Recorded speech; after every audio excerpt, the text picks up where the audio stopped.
Caddis Maximus here, this time with a review of the Matco 3/8 and 1/2 inch drive stud extractor socket set. These are both the metric and the standard. When you buy stud extractors, they tend to come as 4-piece sets for both Imperial and metric. They do make larger and even smaller sizes, but they tend to be more custom order or part of master sets, which are much more expensive. But the basic 8-piece metric and standard set will cover pretty much all the sizes that you need. Stud extractor sockets are, of course, for removing studs. Studs are threaded, or fasteners that are threaded on both ends. So they thread into a hole and then they put a nut on the backside. Oftentimes those fasteners will get stuck in that hole and they're difficult to remove, and so hence these types of sockets. We'll give you a nice close look. Matco always makes nice looking tools. They even warn you to not use this with an impact wrench because it can really dent up the inside of the socket.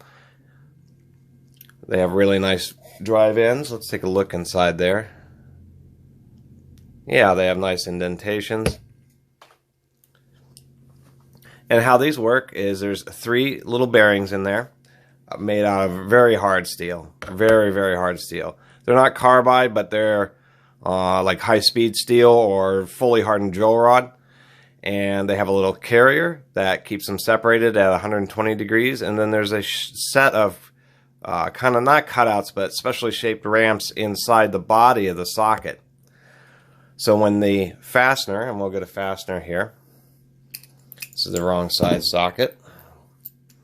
When we get a fastener inside there, and let's see if I can't get this to show. Well, what ends up happening is little rollers contact the fastener, and then they end up riding up on the ramps, trying to push the rollers tighter together. And so the more torque you put on it, the more it tries to jam the rollers down into the fastener.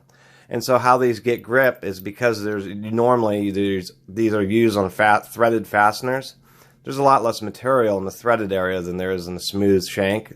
And so the rollers tend to make an indentation, so it does damage the threads, but that indentation gives them extra grip and really allows you to extract the fastener. Another nice aspect of these is they can be used both in the forward and reverse directions, and have a hex if you want to drive them with a wrench. And they do work pretty well. Now you really want to use, when you're using these, always find the one that's the tightest fitting, because when it's at the higher end of the range, they do tend to slip. These can be used also for dowel pins and roll pins, alignment pins, but it's kind of hit or miss getting them out with these, because on a smooth surface they do tend to want to slide. I'll show you here. Here's a smooth shank. It fits really tight in this 5/16, and this really grips well, but if we put a lot of torque, and I probably won't be able to get it to show on video, just the smooth surface of the steel and the smooth rollers, they will feel like they're starting to get tight and then they'll slip. And that's just the nature of using these. Let me get set up here and I'll show you what one of these looks like inside. One nice aspect about these is that if they do get crud in them or get gritty or aren't working so well, they're actually pretty easy to take apart because they're just held together by one snap ring. And it's just a standard size eyelet. So be careful when using snap rings, because if they come off the pliers, they can shoot out and hit you in the eye. And I've seen that happen, so it's not fun. You just pull that out. They have a little ring here. Let's move this up. And then there's our 3 rollers. Ah, that is way too bright. There we go. There's our 3 rollers, and you can see the inside of the socket's triangular. And let's see if I actually selected the right size socket. Oh, amazingly I did.